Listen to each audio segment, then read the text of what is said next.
Hola, hoy día voy a usar este Famigami. Nunca lo he abierto, que me lo compré allá. Así que voy a ver cómo está.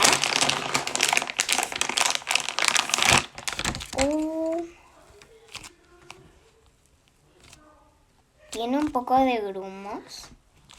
Aquí. Este tenía grumos.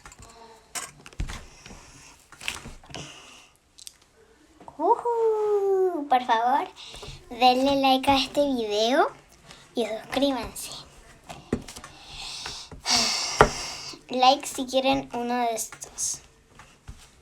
Y comenten cuál es su color favorito de slime o de Famigami. El mío es el verde agua, rojo o rosado. Y por eso me compré rojo.